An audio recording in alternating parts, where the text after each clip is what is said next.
Tonight, we celebrate a birth, exactly 40 years ago, a brand new baby. Or perhaps a reincarnation. The time is just now 10 minutes to 12. This is David Dunhill, and this is the end of the home service for today, and for all days. In one sense, I suppose, we're like a bride on the eve of her wedding. We go on being the same person, we hope, but we'll never again have the same name. Tomorrow at 6:35 a.m. we become Radio 4, and in spite of DJ Chris Denning, who's just appeared on television with a shirt carrying the words, "Death to the Home Service," in spite of him we expect to live happily ever afterwards.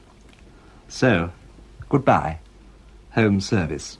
Two of the best words in the British language. And still, I'm sure, the only answer you can give to the question, what is Radio 4? What is Radio 4? We might answer that question tonight as we talk about what Radio 4's been for 40 years. It's always been there, I think. I would probably be about 5. I remember coming home from school and my mother listening to it. I don't tell my friends I listen to Radio 4.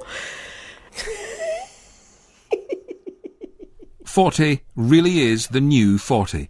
And before we've run out of puff in this special programme, we will relive the network's first tentative steps through its triumphs and failures, and bring you archive material not heard on the airwaves since the special programme to mark Radio 4's 35th birthday. In the company of Radio 4 bosses, past and present, we'll bring to life the behind-the-scenes tussles and the occasional battle with the listeners. There'll be a fair bit of the Archers to delight its fans, but not so much as to annoy its detractors. We'll search for the soul of Radio 4 and ask whether there will be any point to it in years to come when we'll all have radio programmes downloaded to microchips in our ears. Like the network itself, the programme will have plenty of fun and some bits of boring analysis. 40 years crammed into the improbable length of 105 minutes. When I'm in the house, Radio 4 is always on. When I'm at home, I just leave the radio on if my wife's not around. It'll be on all day. I tend to have it on in every room. In fact, if my wife's not around, I have 6 radios in the house. I've got 7 actually, but 6 I leave on. My husband comes in at night and the first thing he does is turn off the radios in every room in the house. The children complain bitterly as well, so they've been brought up on Radio 4. They're all tuned to Radio 4, all 6 of them. And we'll be hearing from listeners throughout the programme, but no Radio 4 broadcast with any meaningful budget is complete without a panel. And we've assembled a group of people who encompass a range of perspectives. And I'm going to ask each of them as I introduce them what Radio 4 means to them. Dame Liz Forgan was Managing Director of BBC Network Radio and would count herself as a huge supporter of Radio 4. But she's also seen it as a broadcasting rival. She used to be Director of Programmes at Channel 4 and is now the chair of the Scott Trust, which owns the Guardian Media Group. Seen from the opposition, Radio 4 is an absolutely awesome competitor. It just dominates the landscape like this extraordinary, established, brilliant brand. For me personally, I suppose it's my default station, and I've had more pleasure and stimulation and enlightenment from Radio 4 than from any other broadcaster. Chris, now Lord Smith, once had the job of overseeing Radio 4 in his role as Secretary of State for Culture, Media and Sport. Radio 4 is where the nation has a conversation with itself. And I suppose when I was growing up, it was where I learned about politics, about news, about ideas, about thought. It was part of my education, but in a very fulfilling kind of way. Like all Radio 4 listeners, Miranda Sawyer tunes in with a critical ear, but she's also paid to write about radio for The Observer. What does Radio 4 mean to you? Well, it means the kind of best and worst aspects of middle-class Britain, I'd say. There are times when you want to hug your radio, it's so fantastic, and there are times when you want to chuck it into the washing up. Sean Street is a poet, broadcaster, writer and teacher, and is here as the voice of the listener, as well as himself. I think what Radio 4 means to me is the network that takes me with it. I start off listening to the programme I chose to listen to, and then suddenly I'm taken somewhere else, somewhere that I hadn't expected to go, but I'm very happy, mostly, to go with it. And the writer and broadcaster Sarfraz Mansour will be here throughout the programme too, not least, Sarfraz, because you've been having a look back at the very start of Radio 4 on September the 30th, 1967. And I'm guessing that in contrast to the young whippersnapper Tony Blackburn launching Radio 1, getting lots of press and publicity, the launch of Radio 4 was a quieter, more sedate affair. Yes, you're quite right. Where Radio 1 was a brand new station, Radio 4 was merely a new name for the old home service. The programming remained exactly the same as before the change in identity, and that might have seemed cosmetic, but in fact the name change from the home service to Radio 4 was just the first rumblings of a battle that would rage throughout the BBC some years later. It was a battle that centred around the question of what a station such as Radio 4 should sound like. Long before he became controller of Radio 4, Michael Green was a young producer in Sheffield and Manchester, just as those changes were erupting. Radio went through a bad patch, generally, in the early 60s, I think, when clearly television was on a roll. It was the medium that everybody wanted.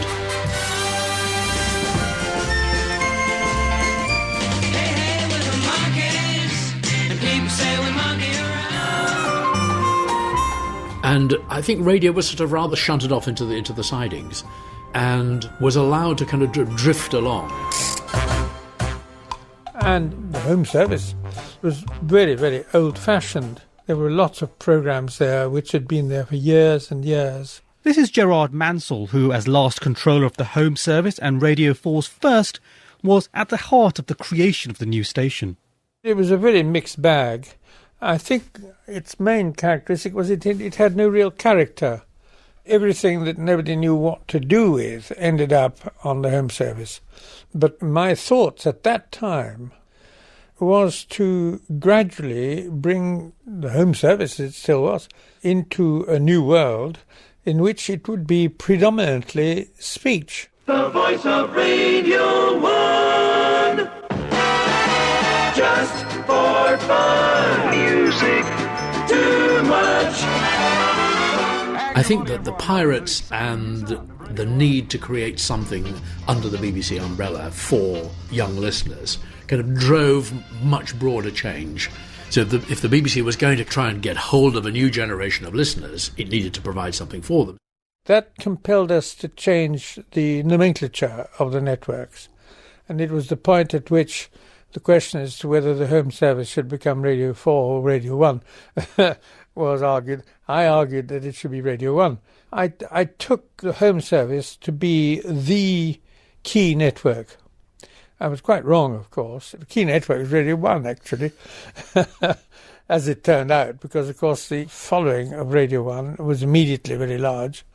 So there was a great argument about it, but that finally wasn't accepted, and I had to put up with it. The big change happened in one sense. There was a big bang in 67 when everyone went to bed with the home service and woke up with Radio 4 and so on. The distinguished critic Gillian Reynolds was at the time writing about radio for The Guardian. She watched as the BBC began a period of intense navel-gazing when all its radio services were closely scrutinised. Radical plans like the scrapping of the third programme were even mooted in the name of streamlining and saving cash.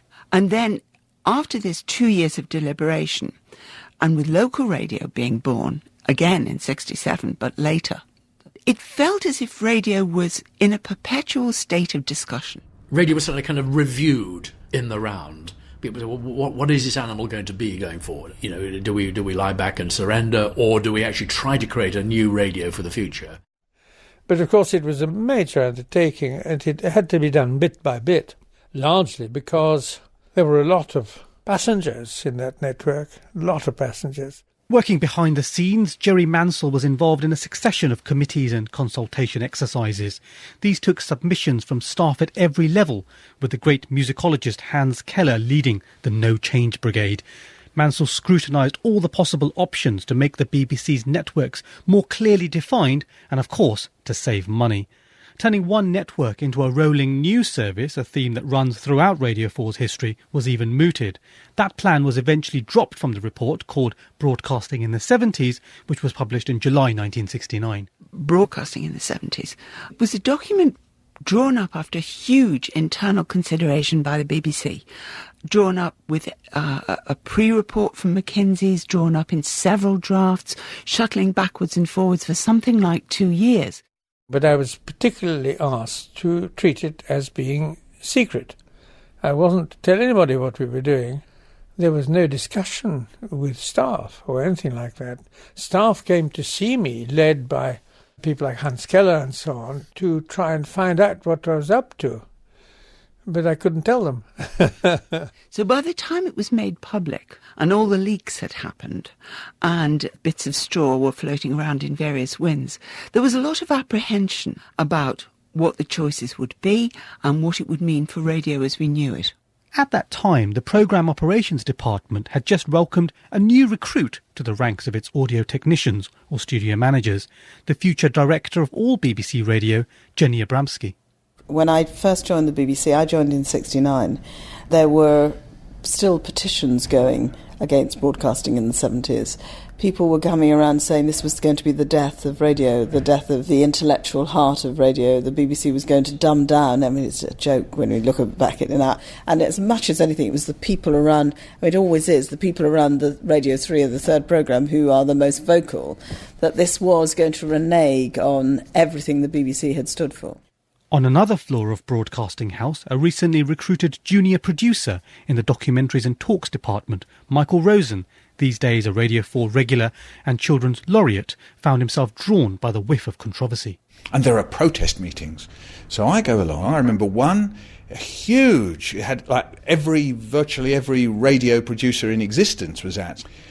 And I'm sitting there, and various people get up, the great Raymond Rakes, who wore the most incredible suits that's ever been seen. I mean, handmade three-piece suits, beautiful pinstripes, and huge trousers. I mean, just enormous. I mean, they were like parachutes, incredible. And he had this wonderful, fruity voice. I remember him standing up and saying, you know, this was the loss of the duty of the BBC and so on. Huge, great sort of florid speeches and so on. Questions were being asked in the House. There were editorials in newspapers. Where was this opposition driven from? What was the reason for people being so worried? A lot of BBC producers broke their contracts to write letters with their own signature on to places like the Times. There was Campaign for Better Broadcasting. There were all kinds of splinter campaign groups growing up to safeguard what was there. What people were very concerned to do was make sure that the breadth of BBC Radio was retained, that there was a place for the highbrow as well as for the pulp, that there was a place for documentary, that there was a place for drama, that people's standards of production weren't going to be compromised. I mean, everybody knew the pressure was on radio. The pressure was on BBC Radio from the top. Television was, you know, dismissing its minority medium. So there was a real battle for radio. And I remember that I had a huge meeting at which I was a solitary figure, surrounded by union men, of whom there must have been about 30, all of whom purported to disagree with what I was proposing to do.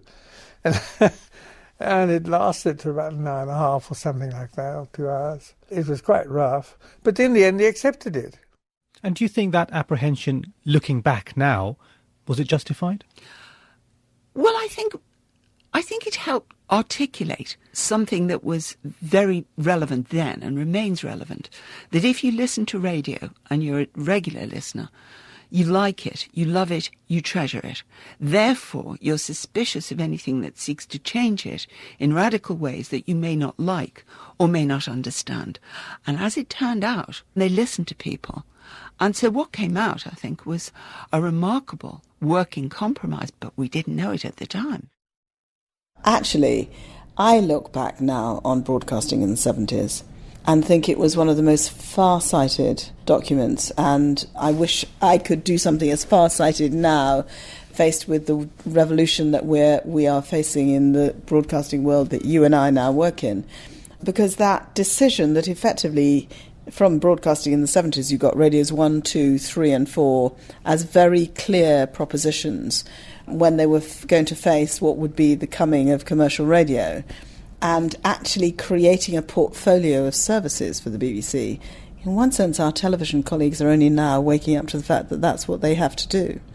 And that was an incredibly far-sighted document. Jenny Abramsky, the current director of BBC Radio. Now, having listened to all of that, who around the table is going to admit to having vivid memories of the end of the Home Service and the excitement of Radio 4's dawn? I can... Chris Smith.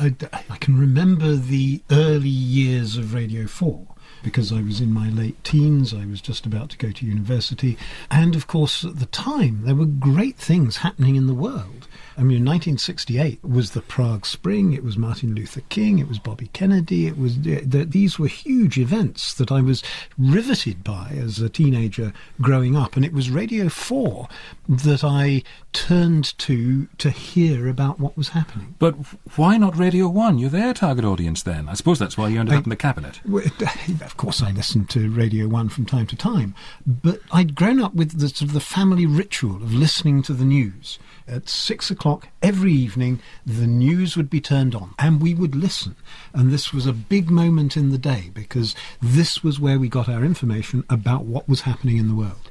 But it was different from television in that it was a more intimate medium. It was a medium where you brought your imagination to it rather than just your eyes and ears. All right, Liz Forgan. I missed the beginning of Radio 4 completely. It was the chunk of life when I was abroad, didn't hear it. Right. The point Chris makes about ritual is very important about radio altogether, I think. When you get in the habit. And particularly about the Home Service and then Radio 4. The ritualness was because the family gathered round. Everybody stopped what they were doing and listened together. Or, in my case, the thing I remember my earliest memory of the Home Service was being sent off to prep school because my parents were abroad. And it was a dreadful, awful, desolate life. And in it, there was one amazing treat. A little group of us were allowed to put our dressing gowns on and come down to the headmistress's study and listen to Top of the Form. I mean, it's hard to imagine a life in which Top of the Form represented it, but it did. And that ritual aspect, it happened at the same time every week, and you did it together. It was very, very important. And that quality went on into Radio 4. I think it's beginning to disperse now, but I think it's been a great aspect of radio.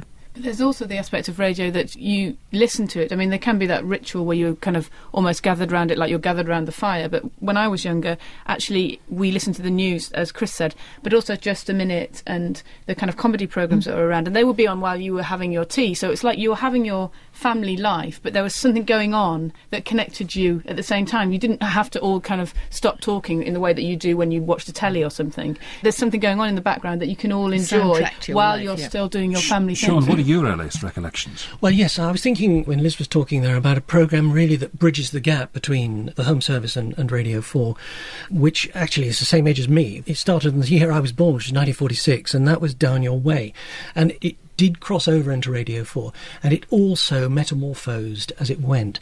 My growing up of it, remembering it, was 5 o'clock, tea time, Sunday, family gathered round, and it was a very gentle programme. It was a bit like being guided through England or Britain by H.V. Morton. It was like seeing a series of those old-fashioned railway posters.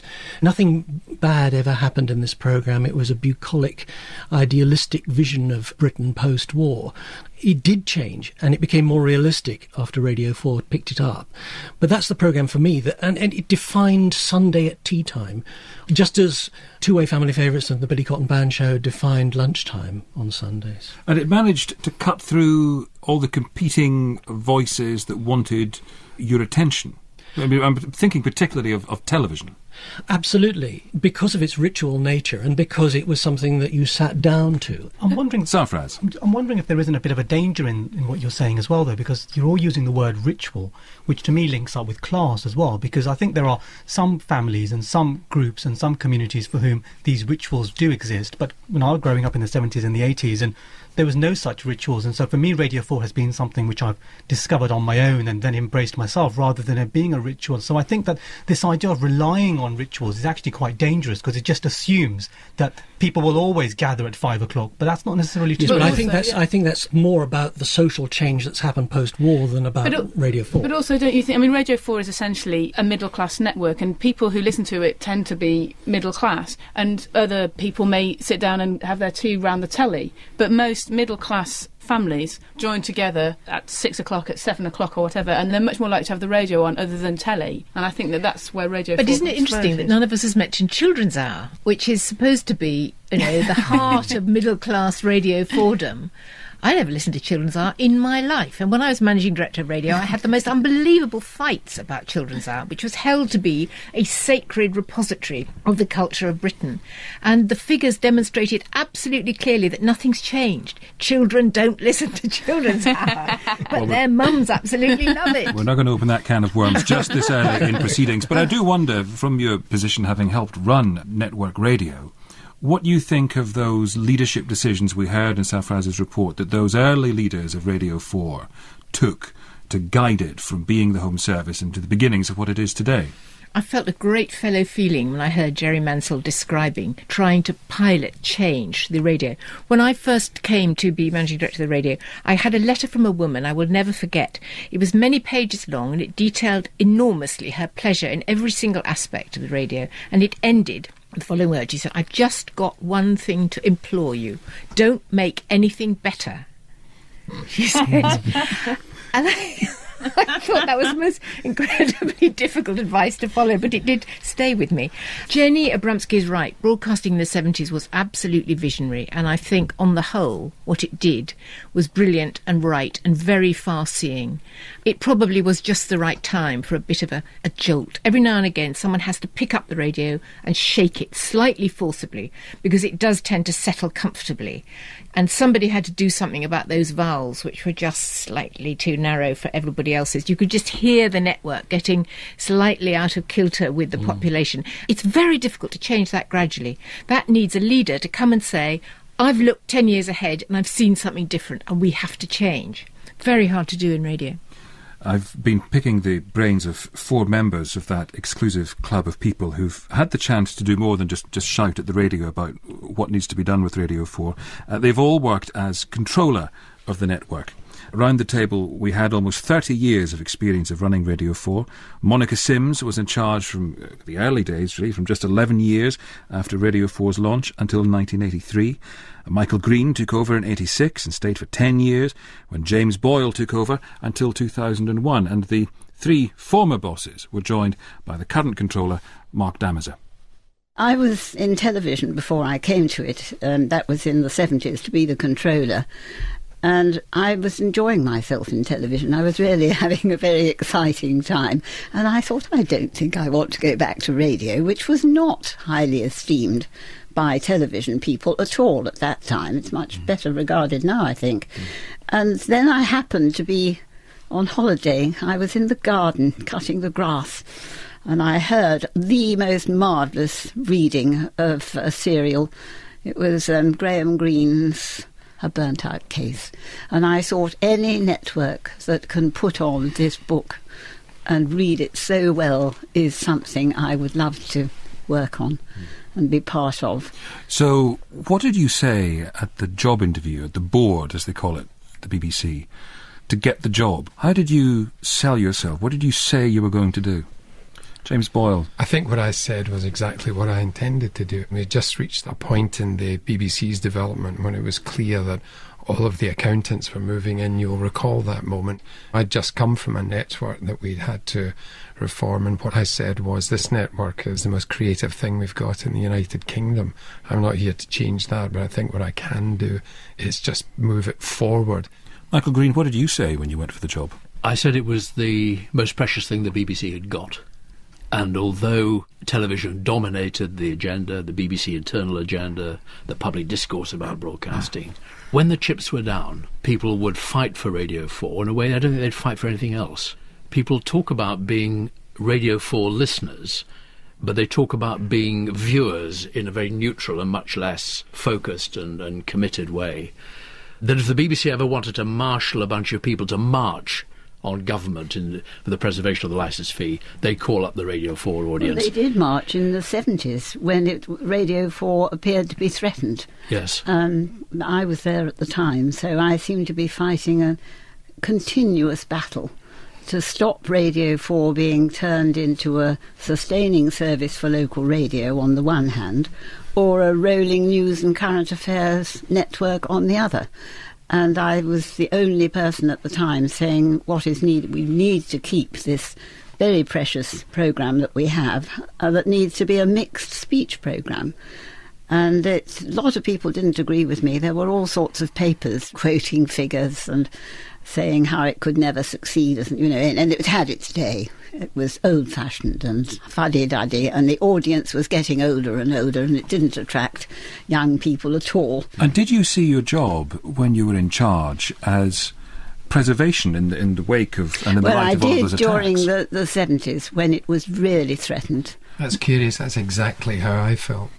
When I came along, I just thought the moment that I arrived, I just felt this is potentially under threat. This is something we've got to be able to protect what's been built up here. Only I just wanted to make sure that on my watch nothing happened, that it was going to be preserved for the future. I think it's always there because it's such an expensive network that when the accountants are scuttling around looking for savings, Radio 4 looks remarkably out of line. But it's not expensive for what it does. No, indeed. But if you compare the cost of running Radio 4, not least with other BBC networks, but also for the equivalents in other European countries. I mean, we are Radio 4, I say we because it's never out of the bloodstream. We are a very expensive commodity, and rightly so, because commissioning that range of programmes and that diversity, that richness of programming. I think that's why I felt, let's keep this going. This is a great way to spend money. It's the most important cultural thing Britain does. I want to return to this theme, but I've noted that the old hands have so far monopolised the conversation, and I just want to ask you the same question I've asked the others, Mark Damazer. What did you say at your board that so impressed them that you got the job? I'm delighted to be cast as a figure of youth. I'll cling on to that.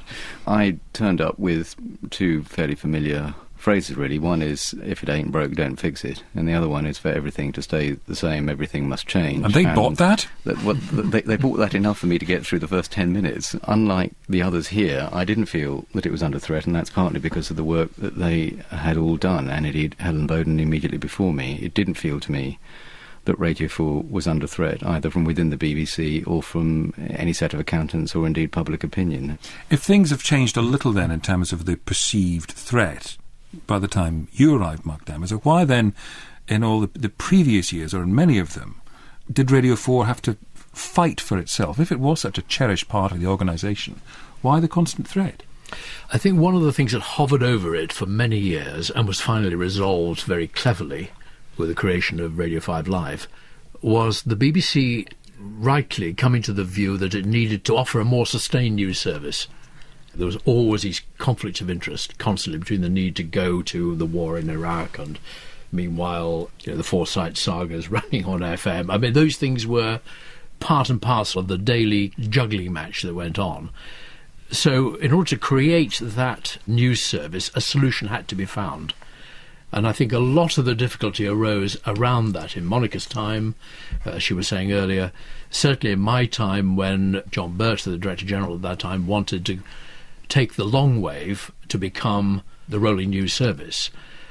And indeed the proposition was made and the governors voted for it. The long wave was going to leave Radio 4. The wavelengths were always a confusion and a difficulty. They were. The long wave could reach all parts of the country. Pretty well. Yeah. FM could only, to begin with, reach certain areas. There were two issues, weren't there? There was a frequency issue. Radio 4 uniquely then and had two frequencies. It had FM and long wave, which should go to which service in that great debate. And the second issue was an editorial one. What would be the composition of a 24-hour news service, and what impact would that have on Radio 4? In other words, could the Today programme stay as it was when there was another BBC service running, and should the sequences, as we called them, the four sequences of the day, go on to the new news and information service, which indeed was proposed? I remember I was in news when 5 Live was set up, and I mean I knew a lot of people in and around Radio 4 as well as being an avid and passionate consumer, and you did feel the frisson around the place, that there was a moment of, if you like, existential anxiety about what was Radio 4's news and current affairs for. But I mean, looking back at it, now. I mean, it would have been absolutely a hideous error if the Radio 4 sequence programmes had transferred over. Yes.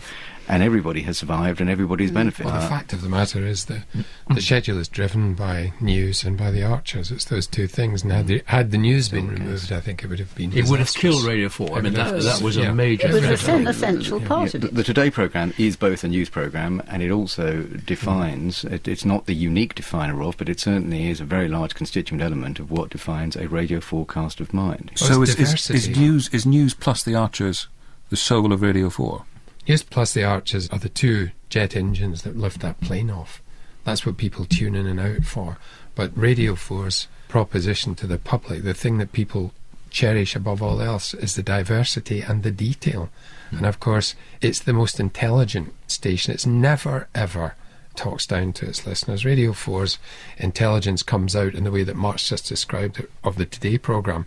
You compare listening today to, say, the television agenda at the same time in the morning, and you're getting big half-hacked lumps of stuff thrown at you on television. Radio 4 is meticulously detailed, it's diverse, it moves its agenda around, and it always sits there and talks to you as one adult to another. I'd share that.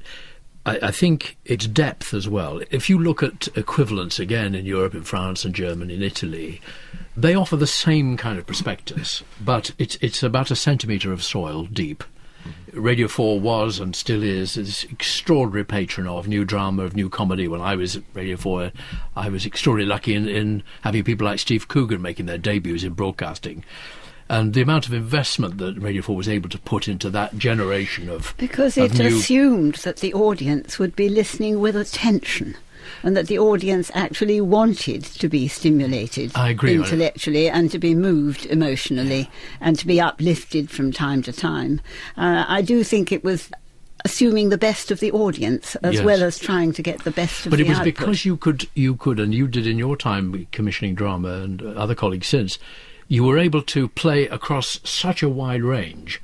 You were running several theatres at a time. Oh, we had, weren't you? Yes, we had The Hitchhiker's Guide to the Galaxy on at the same time as The Lord of the Rings, I remember. And that level of patronage is unique in radio broadcasting, I think, in the world. Michael Green, together with fellow former controllers of Radio 4, Monica Sims and James Boyle, and the current incumbent, Mark Damazer. Just to pick up on what James Boyle was saying about the Radio 4 schedule being driven by news and the Archers. We'll talk about news in a while with the panel here, but I think it's time we offered up an answer to the prayers of all those people who say they would start listening to the Archers if only there was a quick way of catching up on what they'd missed. We sent Ian Peacock in a time tractor back to 1951, when the sleepy hamlet of Ambridge is suddenly beset by strange phenomena. Hello there, me old pals, me old beauties. Welcome to Ambridge.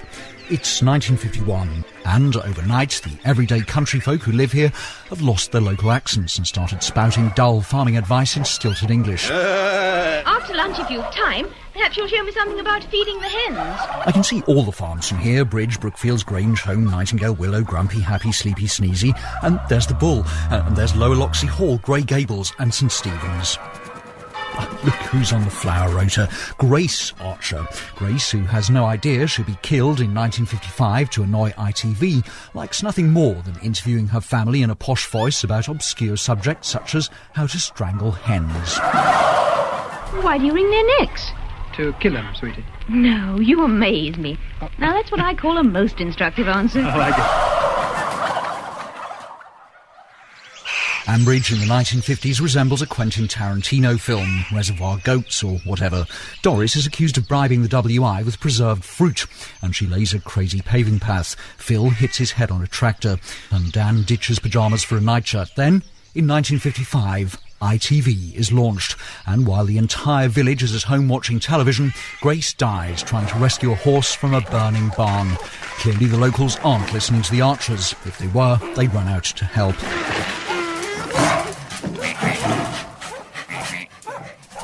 Ian Peacock in his time tractor, and you'll have guessed he hasn't quite brought us up to date. We'll hear more from him in a while, but I just want to ask our panel here, Dame Liz Forgan, Lord Smith, Miranda Sawyer, Sean Street, Sarfraz Manzoor. No one is agnostic about the Archers, so where do you all come down?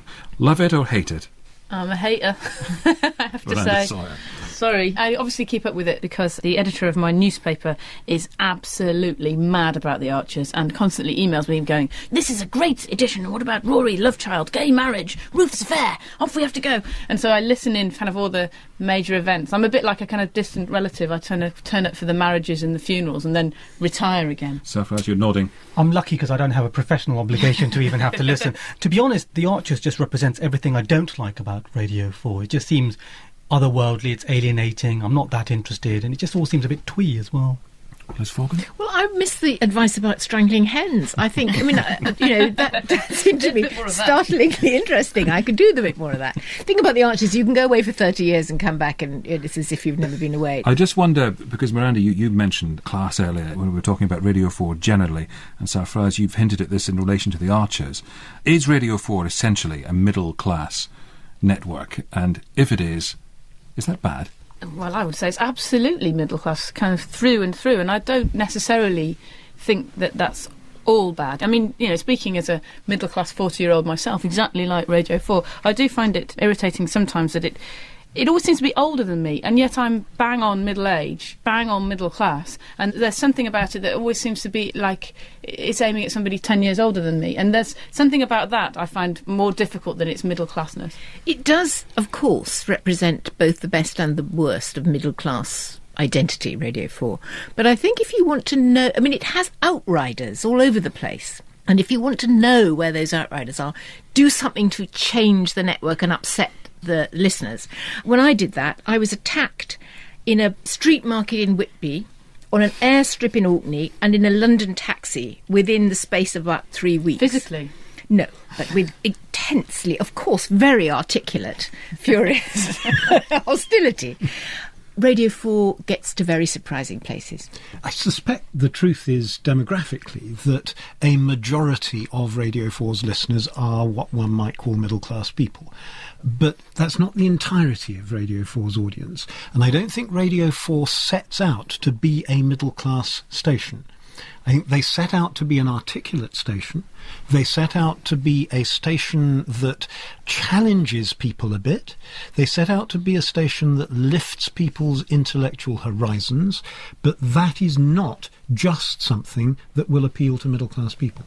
It seems to me that the fact that nobody now wants to admit that they are working class means that the fact that Radio 4 is resolutely middle class isn't a problem. But I think the key thing is that if being middle class is a way of seeing the world, Radio 4 needs to make sure that it's seeing the world and representing a world that is beyond just a middle class world. Thinking of some of these themes, let's have a listen to what some listeners think. I think BBC Radio 4 targets the middle class people. Radio 4's audience, is firmly slap bang in the middle of middle class, isn't it? No doubt about that at all. That's what the middle class do. They listen to Radio 4, don't they? I am working class, secondary modern school boy from the inner city in Liverpool. I love Radio 4. I like listening to Melvin Bragg. My friends, as far as I know, no, they don't listen. It probably is middle class, middle age. It doesn't represent society as a whole. It cannot possibly, because it doesn't represent my 20-year-old particularly. Whether it's got an ethnic bias or content in it, it didn't worry me. But there are other stations that represent 20-year-olds. There are other stations that pick up the ethnic mix. I do think it sometimes comes out of London and it comes north of Watford Gap, and it does try and at least reach some of us who live in the north of England.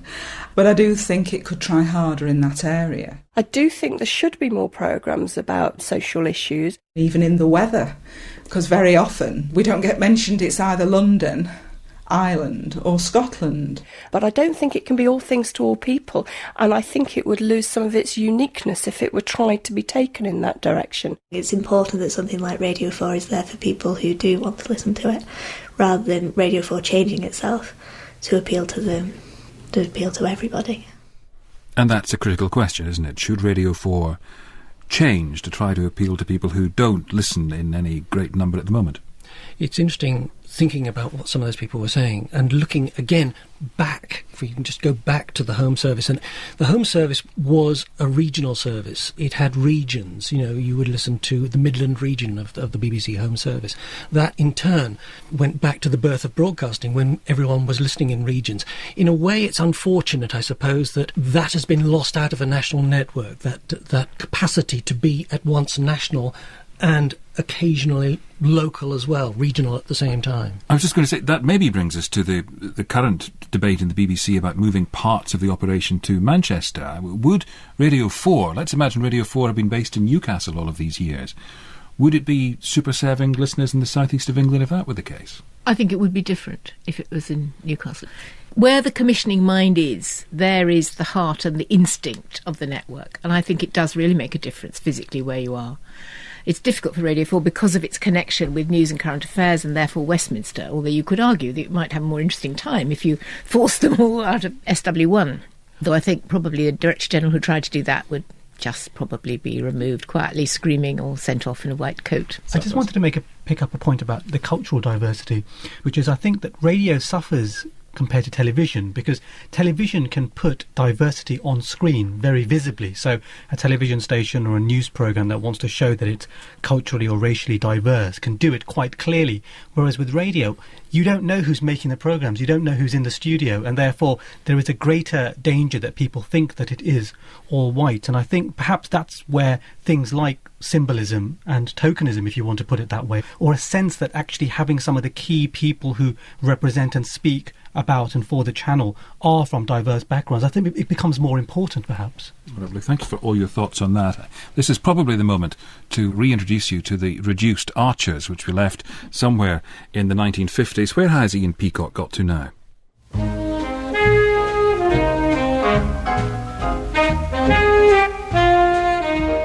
It's high drama from 1955 onwards. Dan discovers blight on his potato clamp. Nasty. Walter blows his horn at inappropriate moments during the Ambridge Penny-Hassett cricket match. Jill has twins and calls them Kenton and Shula for a laugh. It's the swinging 60s and Walter starts wearing miniskirts and flirting with boys. Hello there, me old pals, me old beauties. Sorry, that was a typing error. That should be Jennifer flirting. Meanwhile, Walter sells his granny's chamber pot and buys an elephant which has a baby. In a parallel plot, Jennifer has one too, causing quite a kerfuffle, being unmarried. Heavens, no. The 70s. Jack has a heart attack, Polly has an ectopic pregnancy, George takes an overdose, Jethro breaks his leg, Jill collapses, dodgy thyroid, Carol's accused of shoplifting, Walter's roof collapses, Adam's bitten by a snake, Jethro keeps losing his dentures, Neil gets Weil's disease from touching rat urine with a cut hand, Doris has a mouth ulcer, and 2 pigs die in a fight.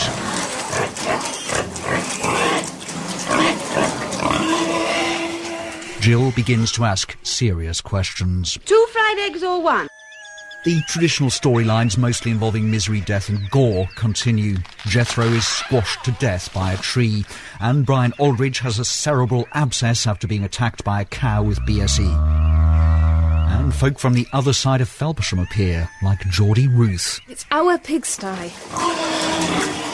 And Linda Snell, who has a psychotic obsession with amateur drama and a somewhat theatrical view of country life. Pigeons? Pigeons aren't vermin. Look at all the people who keep pigeons at the bottom of their vegetable garden. Miners, that type of person, I believe. There's some coffee on the Argyle. The Archers will return, as it always does, and I'm just wondering, having heard that, whether any of you Archers sceptics are convinced. Miranda Sawyer, you were the most sceptical. Can I answer in that way? When you ask people about Radio 4's defining characteristics, The Archers is the programme that's frequently mentioned, along, of course, with the news and current affairs programmes, which, as we've heard, form the backbone of the schedule. And to give you a flavour of how this newsy network has captured just a handful of those momentous events in its own inimitable manner, here's a bit more time travel. 7 o'clock. This is Gerald Priestland with News Desk. All the morning, news has been flooding in about the wave of strikes which has now brought France almost to a standstill. The water cannon's hosing away now, and here come the rocks. Here come the pieces of paving stone that are being hurled through the air. A man's just been carried past me, streaming with blood, wounded in the head by one of these paving stones. The exchange of rocks and tear gas goes on.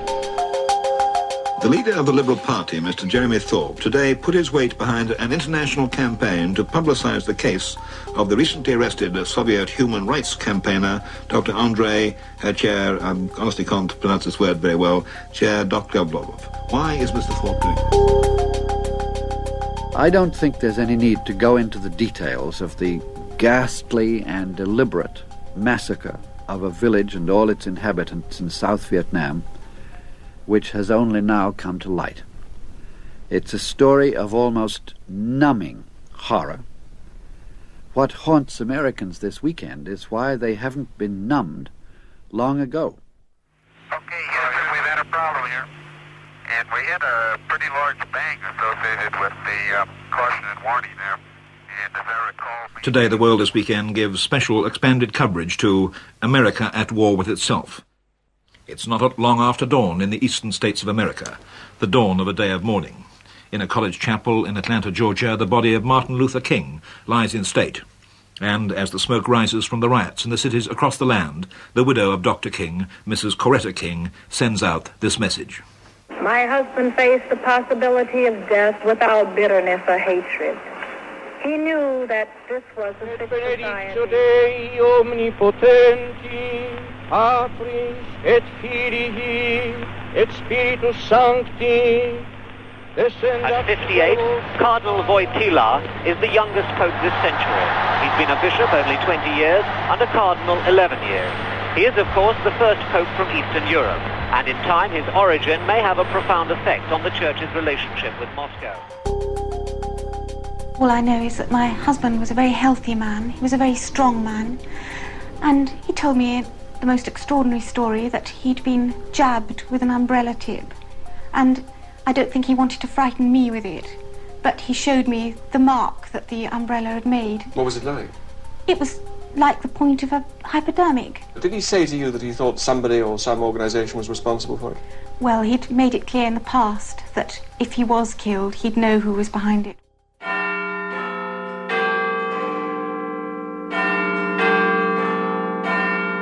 Good evening. I want to talk to you tonight from my heart.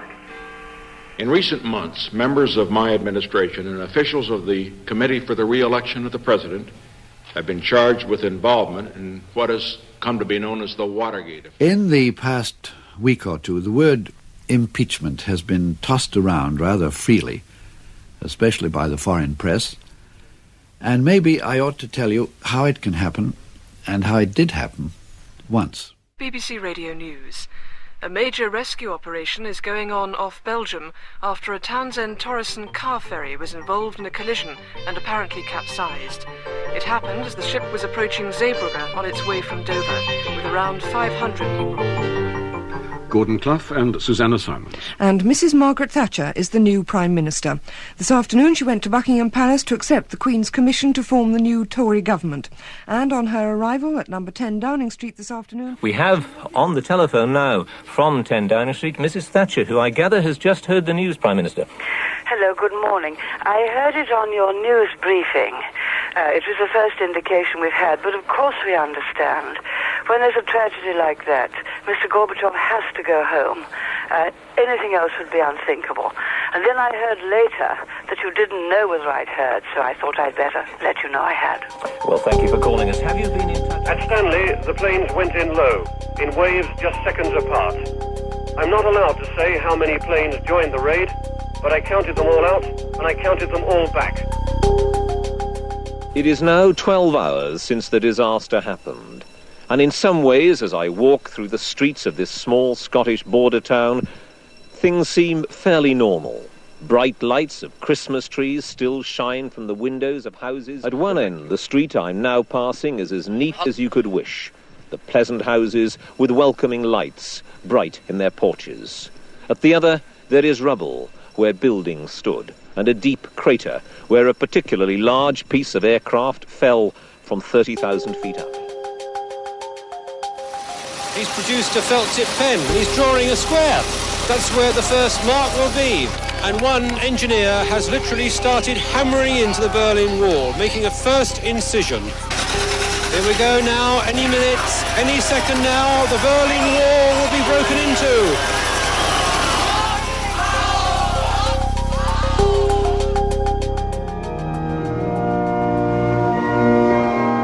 The normally small congregation of St Mary Abbots, just a short walk from Kensington Palace, was swelled with mourners, some openly weeping. Astonishment, surprise, dismay, and a great sadness above all for the young princes, those two boys.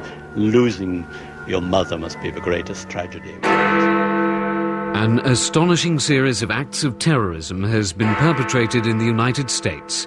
Countless numbers of people were killed and injured when at least 3 apparently hijacked passenger aircraft were flown into buildings. But then seconds later there were 2 or 3 more very big explosions, and this building, this huge building, towering into the sky, again physically shook, and at that point people came screaming past me saying, "Just get out, just get out, just get out."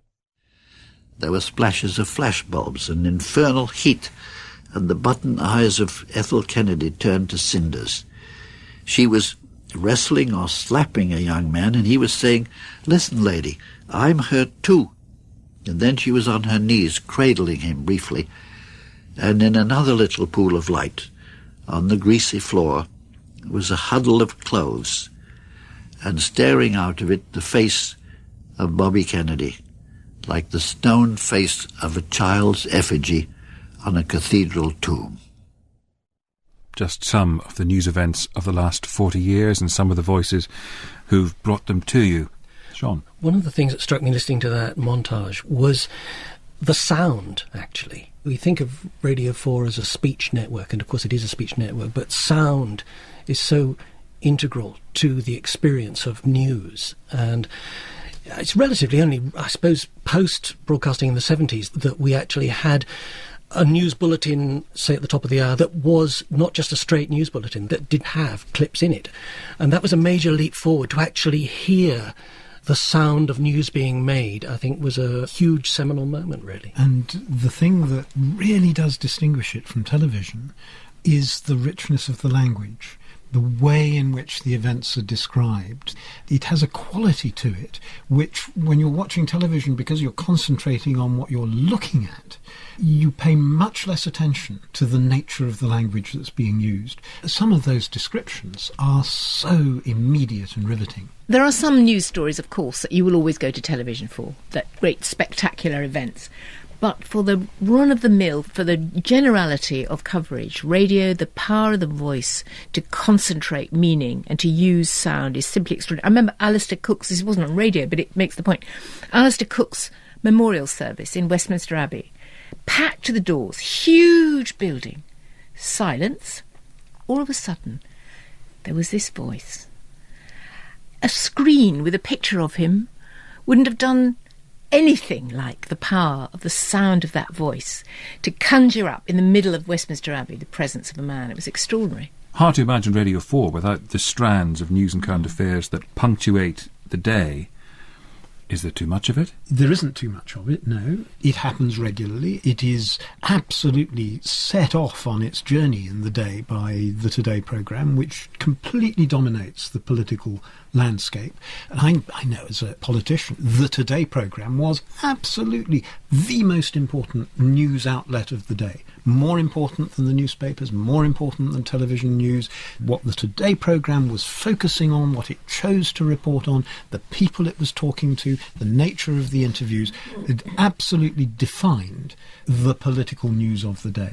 I imagine there must be a problem for a controller on a station like Radio 4, which has its blocks of news through the day, and it also has this varied schedule we've been talking about. How to confront the issue of the major event that happens between those times. I mean, a classic example, I suppose, would be 9/11, which would have occurred in our time 15 minutes after The World at One had come off the air.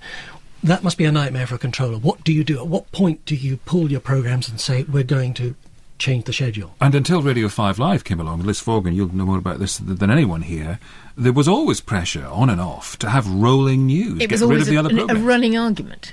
Absolute running argument. And you're right, the controllers were forever being hit over the head by news and current affairs people saying, "You've no idea, this is the most important thing in the world, throw out the Archers." And the controller knowing perfectly well that the audience would not thank him for that in the slightest bit.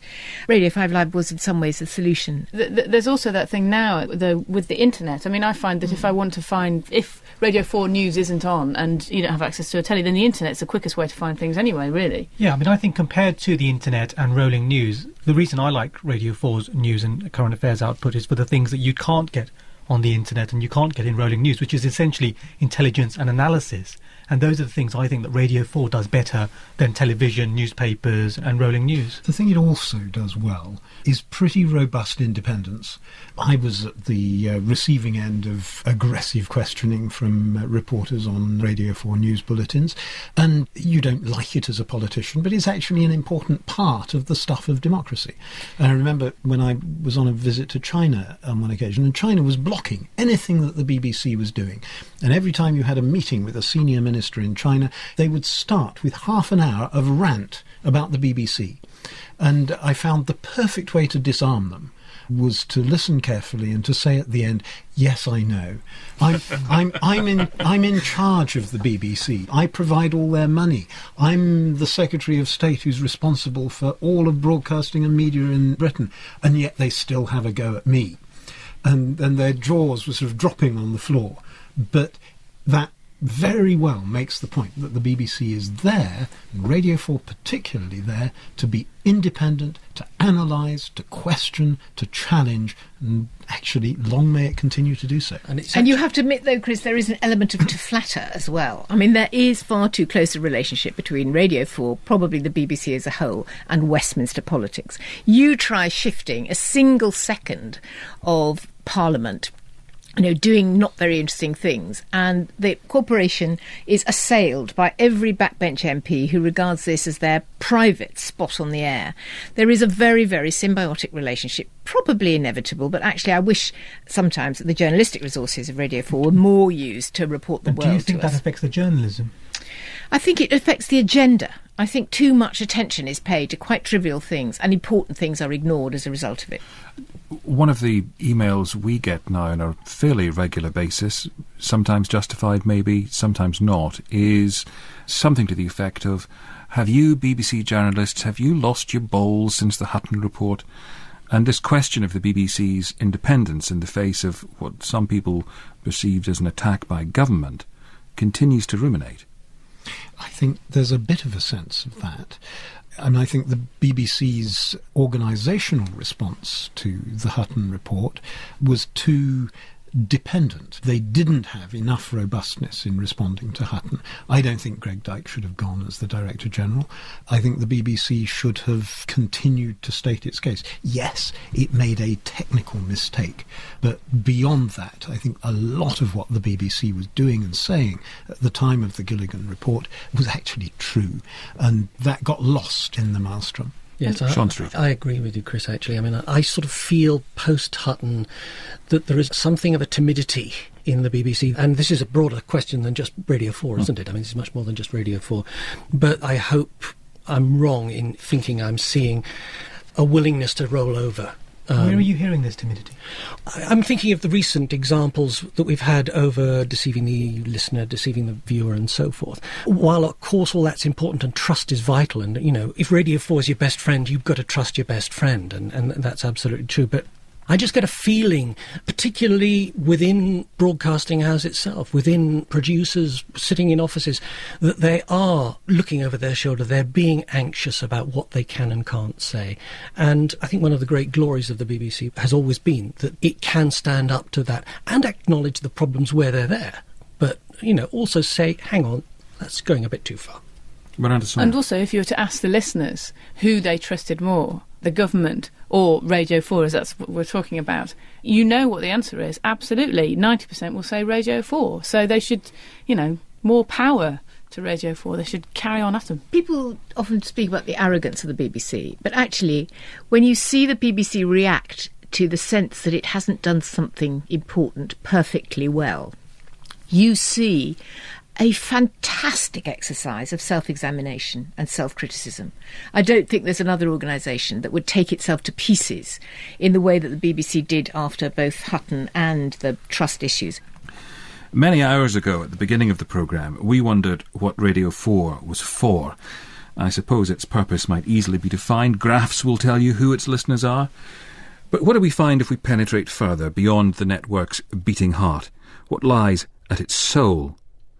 Maybe Jeremy Hardy has the answer. As an entertainer whose following is almost entirely composed of Radio 4 listeners, I for one am extremely grateful to global warming, because one harsh winter could wipe out my whole demographic. I do meet a handful of teenage Radio 4 fans, as distinct from teenagers whose parents seek to improve them by inflicting it on them. But when I meet the genuine article, I'm moved to say that they should be out enjoying themselves at their age. But then I wasn't out enjoying myself at their age. I was them, listening to I'm Sorry I Haven't a Clue and trying to explain it to normal teenagers. It is a very strange beast, Radio 4. Its schedule is full of programmes that are very hard to describe to people who've never heard them. There's hardly any music, very few phone-ins. It's not talk radio as such, although it's mostly talking. There are extraordinary programmes, and no concessions are made to the fact that it's not television. If there's a series about the air quality in the Andes, a bloke will go to the Andes and stand there and record the sound of air. He could fake it in a studio, but he doesn't. There are programmes which begin with a presenter saying something like, "Hello, on today's programme we go to Great Missenden and talk to a man for no reason whatsoever." And it's spellbinding. There's a huge variety of programmes, and yet many listeners seem to listen to all of them, from the moment the Today programme grinds into action until Sailing By soothes their insomnia. That's why there are so many complaints. At any given time, the bulk of listeners are listening to programmes they couldn't possibly like, and they refuse not to listen. They are outraged by the suggestion that they could listen to something else. Why listen to Veg Talk if you don't want to hear people talking about vegetables? You're not a captive audience. Well, some of you are. I know very many of you are in prison as we speak. 11 p.m. is not the graveyard shift for comedy, it's the bang-up slot. So, in fact, not all Radio 4 listeners are old. The ones who make it to my gigs are, the rest are the bedridden, lighthouse keepers, and people who've been convicted of very serious offences. But even then, you don't have to listen. There are other channels, but you're Radio 4 people. It's the soundtrack to your life, or your life sentence. You listen to anything and everything. And of course, quite a lot of you are in a permanent state of outrage about one thing or another. Grammar, historical inexactitude, presenters with regional accents, the fact that every 15 years or so minor alterations are made to the schedules, turning your whole world upside down. I find myself shouting at the Today programme, "Don't start winding down at 8:30, I've just switched on. You might be knackered and in the mood for trivia and levity, but I've just got up and I need to know who we're at war with. With whom we are at war. And don't tell me to listen to the programme from the start. I've tried that when jet-lagged. It's interminable. Don't you people know how to condense?" I shout at Moneybox, "Money, money, money. That's all you talk about. You people are obsessed." I shout at Desert Island Discs, "There is no island. Stop pretending there is. They won't have to fashion a shelter from driftwood. They won't have to spend years alone. They're not going to an island. It's a device. Just play the records." The person has to be vaguely well known for something to be asked on. So if they were washed up on a desert island, people would be looking for them. And there would almost certainly be hotels. And I've had complaints. Tons of them. Hundreds of complaints about blasphemy, and yet not one of them from God. I've had complaints from the British National Party. Why are they listening to comedy when their movement has its origins in Germany? Humour's not going to be their thing, is it? What do they find to like on Radio 4? It's British, but not that sort of British. It's mischievous, gleeful, open-minded, eccentric, beguiling, infuriating. Foreigners find it bizarre, but not alienating, not exclusive. It makes them like us. You might say Radio 4 is middle-class and middle-aged, but Humphrey Lyttelton is neither. He's upper-class and extremely old. And he's not white, maybe on the outside, but he's a jazz legend. You can't accuse him of being white. And what does he do on Radio 4, this aristocrat from Eton and the Guards turned trumpet legend and cartoonist? He reads out filth on I'm Sorry I Haven't a Clue.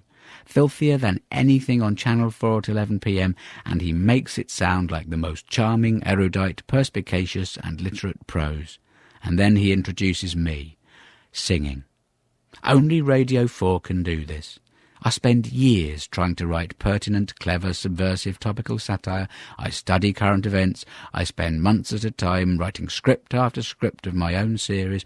I travel all over the country performing a 2-hour one-man show. But the biggest cheer I'll ever get is when Humph announces me singing one song to the tune of another. And if you don't know what I'm talking about, it would take too long to explain. Well, let's take a little longer to try to get to the heart of Radio 4 and establish what its soul is. If I ask our panel here, without homing in on a particular programme or a particular strand, what is it about Radio 4? I think the secret was buried in Jeremy Hardy's piece, because what came absolutely shining through all of that was you can't define a single thing about Radio 4 that makes it special. It's a whole gaggle of things. It's a whole range of completely different bits of intellectual thought, interesting things, odd, peculiar games, bits of news, bits of current affairs, bits of talk and chat. It's the eclecticism of the thing that is so special. I agree, and I think we should define the difference between speech radio and talk radio. Radio 4 is a speech network. It doesn't talk at you, it engages you. And talk radio talks at you, and we're looking towards the future when there will be more speech radio available in the next year or so, more perhaps to compete with Radio 4. But it's got a long way to go to match that kind of mix, that unconscious serendipity that remains in the schedule. Liz Forgan. Well, it's something to do with often quite mad things done brilliantly. Eccentric, I should say, not mad. I mean, Bells on Sunday. What an extraordinary idea. I mean, I just won't miss it. Farming Today, the shipping forecast, Test Match Special. You know, I mean, there's a lot of things like that, which are something, they come from deep inside the British soul, which looks very clean and well organised and rather straight-laced, but there is a deep well of eccentricity. And Radio 4 puts its finger on it and succeeds with it because it pays it respect, and it does it wonderfully well. And I think the other thing about it is that, as you say, Sean, it isn't chat, it's speech, which means that things have a beginning, a middle and an end. They have a shape and a form, and they're made, and it's not just a kind of extruded plastic moulding. Miranda Sawyer. Well, I think there's kind of two factors. One is that people identify themselves as Radio 4 listeners. If you naturally turn to Radio 4, it's very hard to switch away on that dial. But the other factor is that the people you hear on Radio 4 have kind of done their homework. They're prepared. And although they might be speaking off the top of their heads or they may be making gags, they've kind of worked. They're experts, and that's quite rare, I think. And therefore you feel like you're learning something, even if they're just telling silly jokes. Sarfraz Mansour? I've made documentaries on television and for Radio 4, and what I found interesting is that whenever you try and make a programme for television, you have to dumb it down or you have to crunch it into a format. Whereas what I found with Radio 4 is that the people who are making decisions will essentially back a good idea just because it's a good idea, because it's curious. Whereas television, there is a certain laziness or a desire to give some familiarity with it or give it to a formula. And what I think, you know, we've been talking before about the diversity and the eclecticism, and I think it's because the people who are making those decisions are willing to just back interesting ideas in a way that television can't afford to, perhaps. And I know people around the table are reluctant to do this, given it's a birthday and we want to be nice to the network, but if there was a word of criticism, if there was a tiny thing wrong with the soul of Radio 4, Sean? Yeah, well...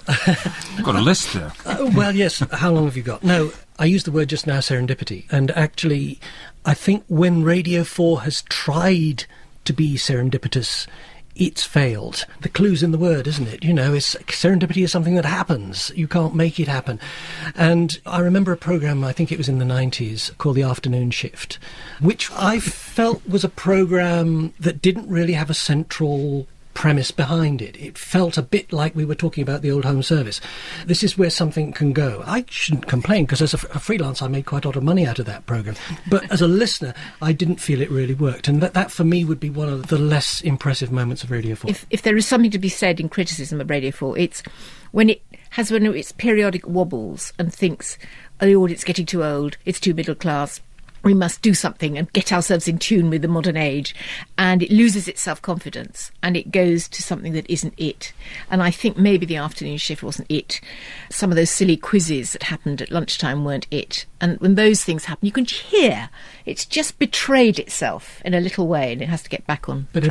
every time it goes through that cathartic experience, it comes out the better for it. It's strengthened in some way. Someone hits the controller over the head and they quickly retreat is what usually happens. Are there little bits of wax on the birthday cake? I can imagine millions of people throwing things at the radio when I say this, but I would like Radio 4 to just to be a little bit cooler. I agree. Oh, dangerous. Can I just say, quote unquote, oh, that programme. Oh, I just can't bear it. And when I love quote. Oh, God, it's such a nightmare, that programme. And it just, yes, I agree about that kind of cooler. It's not, I mean, that Radio 4 is cool. Anything that tries to be cool isn't cool. And I think that Radio 4 is cool, but it should acknowledge that some of its listeners have... It's the idea that basically the people who are the baby boomers are also fans of the Stones and they grew up with the Stones and the Beatles. So Yeah, they're not or younger than that. I mean, I'm 40. The Stones and the Beatles were way before my time. And there's kind of very little acknowledgement that you might be intelligent but have a slightly wider interest than Miranda, just quoting clever things at each other. Of all the people around the table, I sense you're the one who would most like Radio 4 to change. I think sometimes the topics of documentaries I would like to see broadened, but having just said that, I've just made a documentary for Radio 4 about rave music, so I can't, I can't complain, but a bit more of that. And I did feel slightly when I was making the programme that I had to kind of explain very carefully what I was talking about, despite the fact that a lot of people would know already. Well, look, let's have a listen in to some of the people who have made these decisions, and one who still does. The current controller of Radio 4, Mark Damaser, and three of his predecessors, James Boyle, Michael Green and Monica Sims. I think the Radio 4 audience not only tolerates change, that's a passive way of looking at it, I think it embraces change and it expects change. And the point is that all of my predecessors have had to change because they've all realised that it's an essential part of what the Radio 4 audience wants. It's not a nice to have. We've been terribly lucky because the people listening have bothered to tell us. I mean, the rapport between the programme makers and the audience is really... I don't know if you ever did this, Monica, or you, Michael. I used to take some letters at the end of the day and phone people. Yes, I did too. And just phone them and people speak would to ring them. me up. And it was an absolute pleasure. The thing that probably provoked more noise than anything were time changes, curious enough. Yes. It was less to Changing do with... the pattern, yes. So the habit, the listening habit, which, as Mark is suggesting, is part of this kind of intimate relationship between listener and station. If you disrupt that by move... I mean, the classic in my time was the move of Woman's Hour from the afternoon to the morning. Yes, because you don't do your ironing in the morning, Precisely, do you? and people would say, well, I'm awfully sorry because I like to ride my horses in the morning. All this sort of stuff emerged. But it wasn't a concern about Woman's Hour per se as a programme, which one was trying to give a new lease of life to in the move, but the fact that it had moved time Mark slots. Damaser, you will have watched what Michael Green and James Boyle did, and all of your predecessors. When you did something such as getting rid of the UK theme, or I'm glad you getting rid of mentioned home that. truths. I was really sad when you got rid of that. Did you think, I took an hang on? enormously deep breath. I mean, I took several deep breaths for both of those things, and they were tricky decisions. They were very different, of course. I mean, the UK theme provoked a huge brouhaha, slightly bigger than I'd anticipated. I wasn't foolish. I knew But that you it would know create that noise. it was introduced purely because for the first time it was Radio 4 UK. Yes. Before that it hadn't been available everywhere. And Monica, So it I was even deliberate. quite liked it, I need to tell you. And I very occasionally, in moments when I desperately need crossing his solace... fingers, listeners. no. I've been known to play it. And that escalated into Prime Minister's Question Time and early day motions and big petitions and heaven knows what. Home Truths is very, very different and was really a very, very difficult and delicate decision because the programme was still good in my view, but I felt strongly was just off the top of its game and was likely to continue to be off the top of its game because of the absence of John. How much did you remember the great long wave protest when you were making changes? Yeah, a fair amount, because it's become the most famous way of introducing the particularities of the Radio 4 polite temperament. What do we want? Radio 4, where do we want it? Long wave, what do we say? Please. I think it was a seminal moment in many ways. I think for the first time, the public protest that erupted at the prospect of Radio 4 losing its long wave concentrated many minds, I think, internally, at the senior management level and the governors not least. that here was a frequency arrangement that was vital to the survival of Radio 4, that it could be heard nationwide. James was talking about earlier. It was useful in the car at that time, absolutely, wasn't it? Yeah.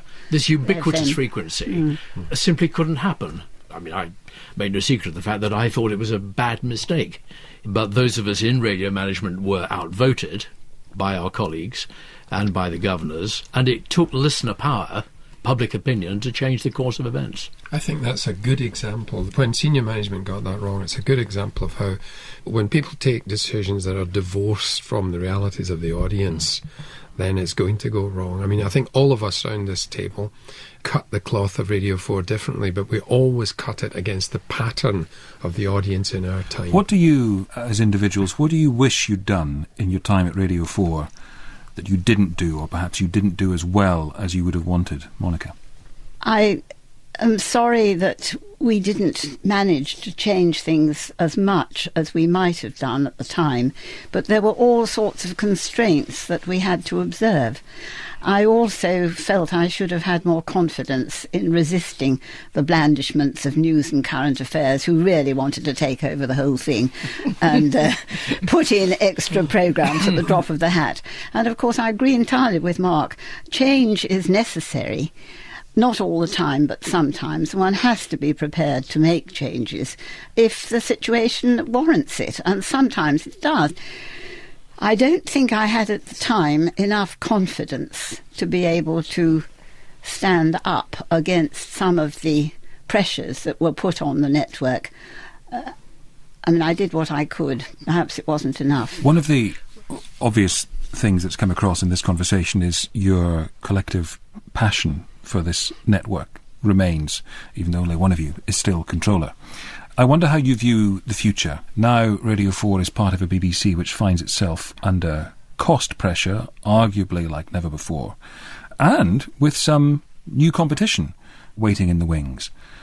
How should Radio 4 respond to all of those factors, James Boyle? I feel tremendously optimistic about Radio 4 because it's just something that's unique. And when it gets things right, and you hear the most creative thing you're going to hear on radio anywhere in the world, the feeling is of overwhelming pleasure. It's a tremendous asset It's not to the just nation. Overwhelming pleasure, it's a feeling of enlightenment. Satisfaction too. Yes. Yeah. I think its golden age is to come, actually. Yeah. That, I mean, a lot of the problems have gone in some ways. There is... It seems to me now there's a good fit between 5 Live and Radio 4 journalistically. But less money to spend and a new sexy rival on the horizon? But, you know, in the end, competition will be tough, but it'll be good for Radio 4. But its seriousness sings out above everything else, and in a world that on the whole is not very serious anymore in broadcasting, it is very special, and I think will become more special. I mean, I think there are huge numbers of reasons to be optimistic. Broadly speaking, people are living longer. In terms of what Radio 4 has to offer, that's probably quite a good thing.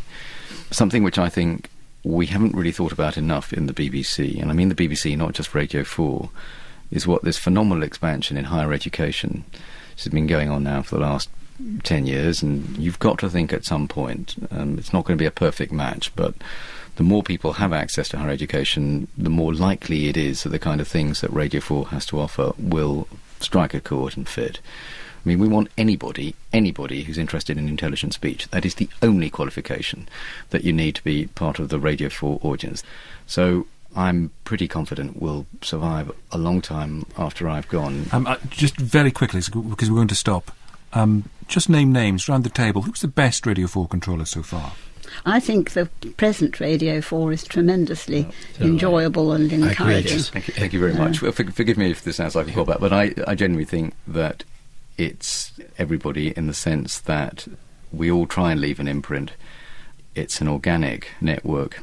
And I would say this, that what you feel when you're doing the job, and not as an inhibitor, is that what you most want, passionately, is to leave it in at least a good a state as you found it, because its survival and its existence is so extraordinarily precious, not for the BBC, not for radio, but as part of what makes Britain what it is.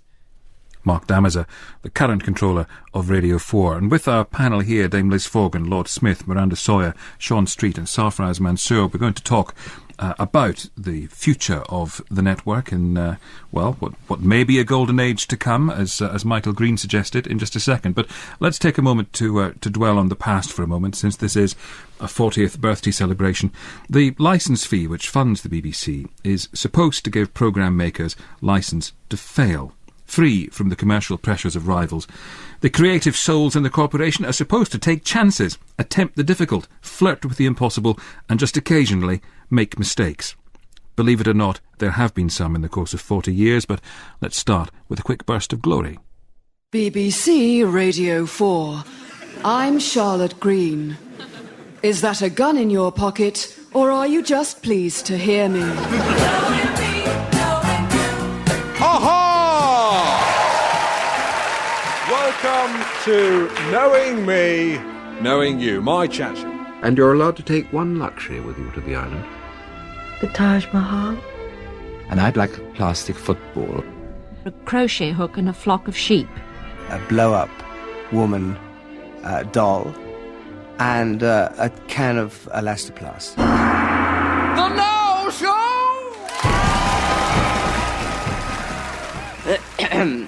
The Tap by Adrian Mole. The tap drips and keeps me awake.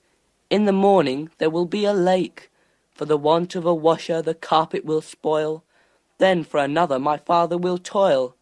My father could snuff it while he is at work. Dad, fit a washer, don't be a Burke. I showed my poem to my mother, but she only laughed. I think you ought to know I'm feeling very depressed.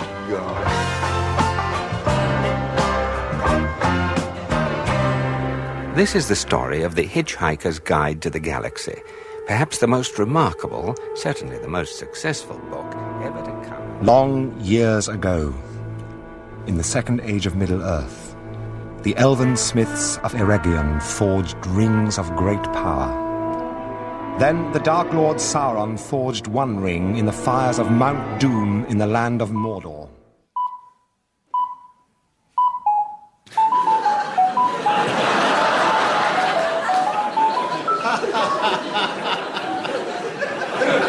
It's a sign that our friend Sooty is reading the shipping forecast.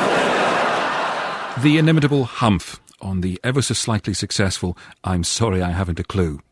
And so, inevitably, we turn to the flip side of success, failure. Launched 20 years ago this autumn by Radio 4's controller Michael Green, a new urban drama serial was rolled out with due pomp and circumstance and a celebrity launch at Euston Station. Even the cast of The Archers turned up to meet their new London-based rivals from the fictional borough of Ditcham in Citizens. Here we go, Limerick Road. Oh no, it's jammed! Oh, this is awful. Hello? Hello? It won't stop, I'm sorry. Oh, push it. I did. I think it's stuck. Push it again. I have, it won't come out. I think it's just spring. Citizens. Now there is a good example of a programme that had been formulated by rules. That was an interesting attempt to... I felt that there was room for another kind of serial, and in the end, the inability to schedule it often enough was part of its downfall. I realised in hindsight that to schedule something twice a week wasn't enough, and as we all agreed in the end, the storyline actually wasn't absorbing enough. Those characters were not characters that people felt sufficiently close to. But it created the opportunity to start to do more series and serials. So there was a legacy of that, if you like. Former controller Michael Green looking on the bright side of failure. His predecessor in the job, David Hatch, who sadly died earlier this year, had his own fair share of high-profile disasters. He it was who, in one of those brave gestures designed to say, I'm here and it's different, invented a 3-hour sequence of seamless broadcasting, presented throughout by Richard Baker, he of the very first TV news bulletin and the first ever presenter of Start the Week. The show was called Roller Coaster. Gillian Reynolds provides the critical commentary.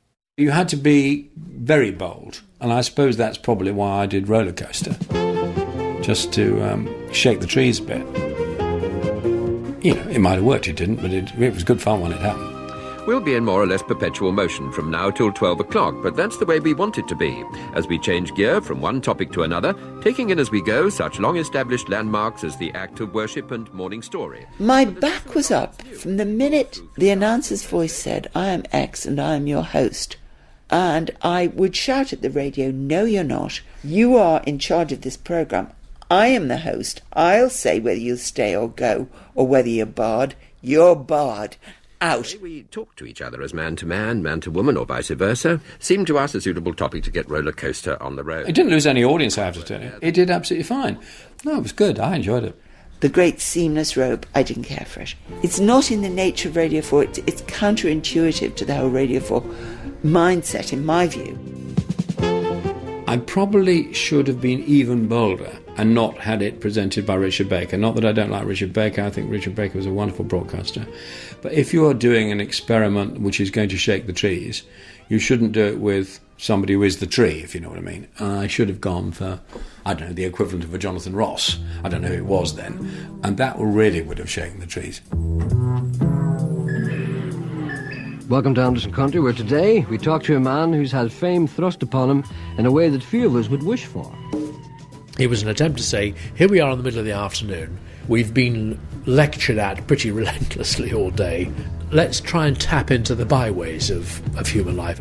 And stop what you're doing, prepare to have your life changed as you're stopped in your tracks by this riveting message. Anderson Country was, like Roller Coaster before it, an attempt to smooth out some of the dips in the listening audience numbers. It was 1994, and the press had its sights trained on the new programme and its Irish presenter, Gerry Anderson, already a brilliant contributor to Radio 4 and a legend on his own local BBC station, Radio Foyle. Anderson Country must go, they shrieked as one. Finally, controller Michael Green put an end to the programme's misery. Critic Gillian Reynolds was listening. No one was more profoundly disappointed than me, because I was just such a fan. But then I began to think about what they got wrong. And they'd taken this cheery singing bird out of a hedgerow. This sounds awfully patronising, but I don't mean it that way. He sings. He's not scripted, and they sat him down with the script, and they timed him, and they had this team of producers. Death. But what was it that beat the hardcore Radio 4 audience out of the bushes? Well, they didn't like me for a start. They said I was flippant, trivial, and not serious enough. I plead guilty in all three counts, I must confess. It's called being Irish. I can't help it.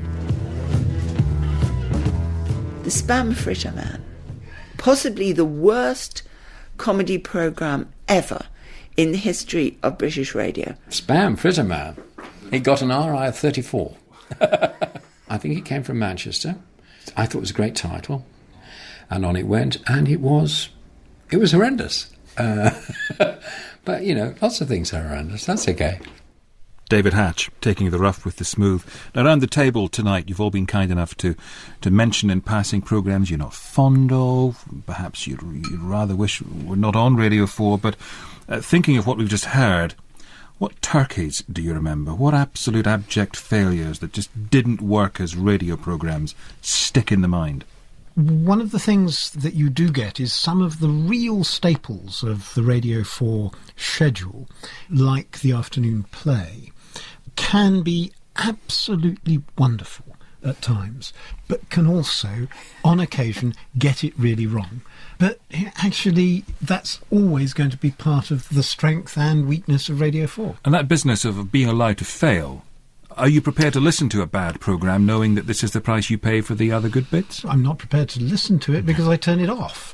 But I'm absolutely prepared to see it there because I know that sometimes there are going to be things that don't work for me but may work for others, as well as things which are completely, stunningly, completely encompassingly brilliant. Sean Street. Yeah, I think drama and comedy are two things where you get very subjective views about anyway. And I can't think of anything specific at this moment, but certainly I've heard some terrible comedy, and not just on Radio 4, I have to say. And I've heard some really bad plays, but I still forgive the network. I don't hold it against the network. At least radio is allowing the person to give them a chance to at least have a go as well. And I think that, to be honest, I would rather have a station where things aren't always good, but which is giving new talent a chance rather than somebody that is only wanting the established names and therefore is inherently quite conservative. Exactly. Sometimes at 11 o'clock at night, if I turn on Radio 4 and I hear a really terrible mess of a comedy, I have to work really hard to think, this is the crucible of talent. This is where it all starts. And you are here in the engine room. And I think, yeah, but I wish he was just a bit better developed. And why isn't somebody strangled this at birth? Well, but I can see the point.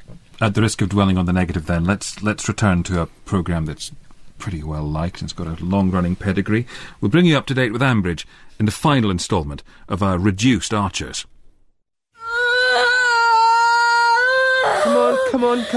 You're doing brilliantly now. It's all right. Do your breathing. Come on, deep breaths. Won't be long now. Yes.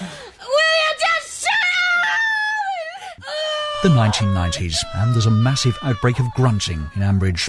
Everyone seems to be having affairs or babies. Ambridge now has an Asian character. There are squatters, corn circles, organic farms, GM crops, drugs and teenagers. It's like Hollyoaks with sheep. But there's plenty of abject misery to keep the hardcore listeners happy. Mark dies tragically in a car crash and Joe bludgeons his beloved ferrets in a scene straight out of Thomas Hardy. That's our lot in life. Here's your point, Joe. The 21st century, and the naughties prove naughty indeed. Adam and Ian perform Ambridge's first gay kiss. Debbie walks in on lecturer husband Simon studying a student a little too closely. Tim falls for the vicar of Dibley. Ruth and Sam teeter on the brink. Then, of course, there's the infamous shower scene with Sid and Jolene, which involves a lot of grunting, grappling and grouting. Oh, lovely. Is that nice or what? Yeah, of course it's nice. Oh. In Ambridge? Oh, never. We've certainly come a long way from the days of Grace Archer learning how to choke a chicken.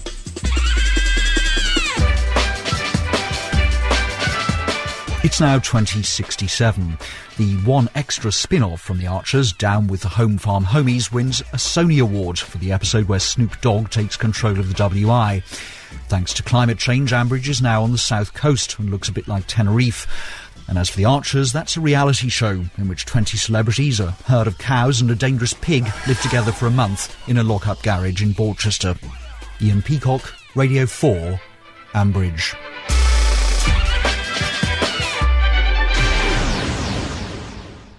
Oh, that drum and bass techno version of Barb Green by Mike Sampe is the only one, isn't it? Having already been taken to the future by Ian Peacock there, I guess this would be the point then to take a deep breath and look to what the future holds for Radio 4.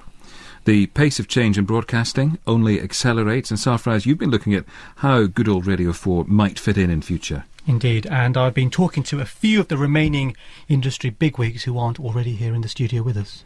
How do I see the future of broadcasting? Well, that's one very large question. It is a very large question, and if you believe the experts, it has a one-word answer.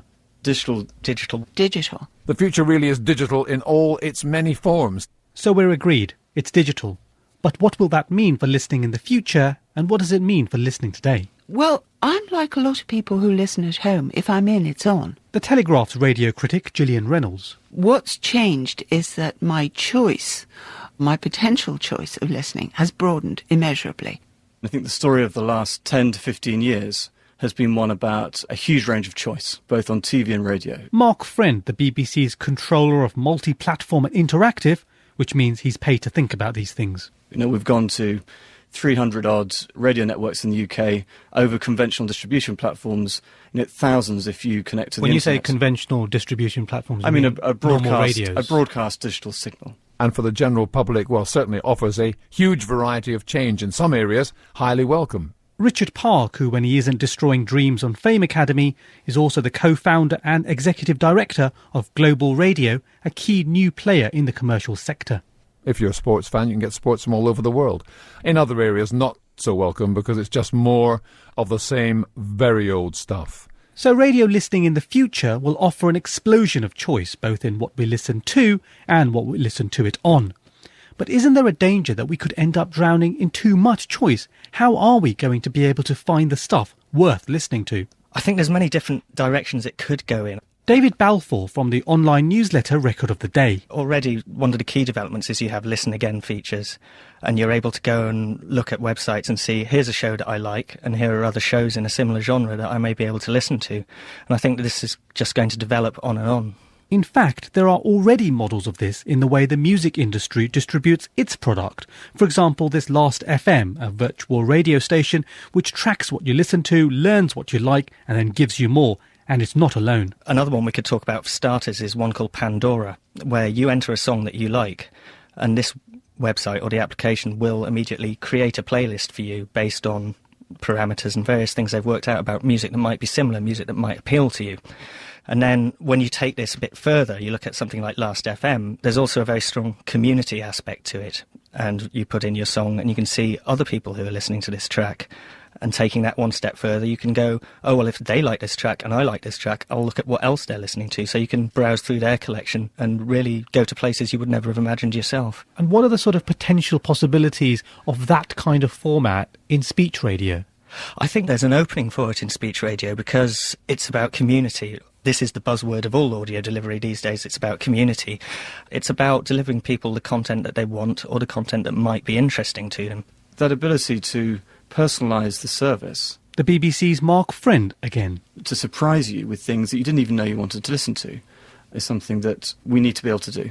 But isn't there a danger that the kind of model that you're talking about, doesn't that lead in the music sense, for example, to somebody who only wants to listen to R&B or somebody who only wants to listen to country music, and in the Radio 4, maybe somebody who only wants a comedy? Yeah. And then where does the element of surprise come from? I'll give you a very specific example around Radio 4. We're developing a service that will allow you on the Radio 4 website to go on a journey. So you might listen to a programme which Michael Palin's in. It will pull out the keywords. One of those words would be Michael Palin. And you click on that, and it will bring you everything from Radio 4 that Michael Palin's done. You'll then be able to follow and see he did a show on Africa. You'll be able to click on Africa and go and see what's Radio 4 done around Africa. Ultimately, what's the BBC done around Africa? In fact, what have we and many other broadcasters and many other organisations, what are they saying about Africa? We can bring you that kind of, we call it horizontal navigation. It's that ability to navigate your way by topic, by areas of interest, by people, in a way that brings you surprise and allows you very easily and simply to take on a very kind of exciting journey. And how long before that technology is available? Months. That might be months away, but podcasting is already here and thriving. So what does the future hold for podcasts? I think we'll see a huge amount of innovation in the type of content that we offer people. The ability to do highlights packages are really important. The ability to compile programmes together across networks to bring you the best of. The ability to go to Front Row and take out the bit of Front Row that you like, or the review of the show that you want, and be able to tie that in with a Telegraph review, for example, as one kind of seamless experience.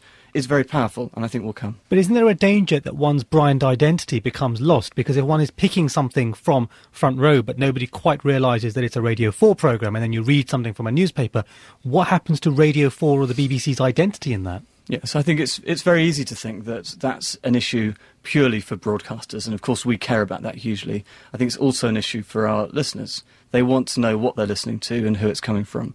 And the response right now is to splatter your brand all over the experience that allows you to be very clear with our audience who it's coming from. Well, if you're listening to this as a podcast, this bit, it's from Radio 4. And if you're a bit overwhelmed by the scale of all these changes, take solace in the thought that, according to the critic Gillian Reynolds, they've been on the cards for some time.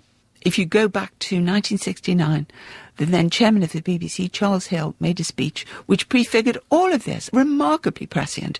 He's talking about storage, he's talking about computers, he's talking about people in their homes being able to listen again to things.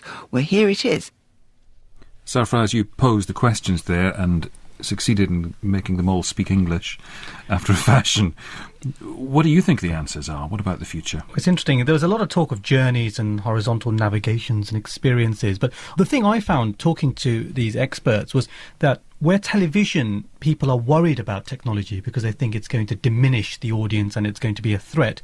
In radio, it's enhancing the opportunities and the potential, because basically it just means that it's becoming an easier medium to use and navigate. So it seems to me that Radio 4 is in a very good position to be able to exploit technology. But will Radio 4 still exist, and you asked this, in people's minds, or will people listen via podcast or the internet or whatever through genre. So I'm a big news fan. I love comedy, and 4 will be lost somewhere. I think the parallel I drew with somebody was a bit like a bookshop where there's a lot out there. The store will give you their editor's pick, so they'll give you a choice. And I think that in the end, with Radio 4, there is such a huge amount there that people don't want unmitigated choice. They want some idea of priorities. They want some idea that if you like this, you'll like something else. So I don't think there's that much of a worry about that myself. Liz Forgan. I think there is a short-term danger to Radio 4 in kind of BBC terms, which is the threat to its news and current affairs spine from the internet. And the reason that's important is that that's where the numbers of its ratings sit. And if that starts to leach away, then inside the BBC, people will look at the listening figures of Radio 4 and start doing a cost per head and then start asking questions. That's the danger. On the plus side, though, Radio 4 has got many of the things that every new brand in the digital world would die for. Talk about community. You know, it's there. Nobody's got to worry about that. You don't have to spend a single brass farthing. It's there in spades. There's a completely distinctive brand. It's absolutely plain what it stands for. You say those words and a community sees and understands immediately and has huge power and presence. And that's worth an awful lot of money. I think it's much more difficult to imagine that continuing as a series of very cleverly commissioned separate genres. The creative entity is the radio station. It's the controller who brings together magics, these wonderful book programmes, amazing drama, tough journalism. It's that compound. And the big question about the fragmented digital world is whether those made creative entities can survive. Sean Street. Yes, there's one word we've not really mentioned in this discussion so far, and that's the radio feature. And I think in many ways the radio feature is a uniquely radio creation. It can't exist outside of radio. And there's something that potentially is very useful to download. I mean, it stands on its own, and yet it does come from the network, because what my iPod can't do, it can't surprise me. Whatever those guys are saying, it's the network that surprises me, that keeps me listening. But also, I don't think there's a problem for Radio 4, because I think the community is incredibly strong, and it's incredibly strong on the internet. The stuff that they write about the Archers just goes on and on and on. But the thing that I think it doesn't exploit yet, which it hopefully will do, is its archive. And when that happens, then the network that has to worry about it is Radio 7. I believe that all these technologies can coexist. I mean, I don't think we're talking about the death of a radio station because of new technology. I think it's an as well as, at the end of the day, when the lights go out, the electricity fails, and you're flooded in Tewkesbury, and you've got batteries in the tranny, you've still got radio. Chris Smith. In some ways, all the bells and whistles that come with digital are going to improve the listening experience for Radio 4. The listener gain, the extra information, the ability to stop and start again, and all of that sort of thing will make the experience even more positive. But the central thing is that in a world of ever-increasing choice, the stations that will really come through are the ones that have something absolutely special and unique that people will always come back to. And I think Radio 4 has that, because it has intelligence. And I think whatever happens out there in the whole of the rest of radio, there will still be huge numbers of people that want to come back to that. Lord Smith, Miranda Sawyer, Dame Liz Forgan, Sean Street and Sarfraz Mansour, thank you for marking Radio 4's 40th birthday. Not an easy task, drawing together the strands of 40 years of broadcasting. I hope you think the effort's been worthwhile. My apologies for the bits you love that we missed out, and for the moments you could have done without that we left in. For me, sharing with you this moment of the network's history has been a privilege, but ultimately, even those of us given the chance to be on its airwaves are thankfully just the same as you. We're all Radio 4 listeners. No, I don't switch off. It's my companion. One of the things that really annoys my husband is that we have to go to sleep at night listening to Radio 4. But it's become such a habit that I can't drop off at night without the radio in the background. So I think I have a bit of a problem. 4 at 40 was presented by Eddie Mair, and the producers were Paul Kobrak and Simon Elms.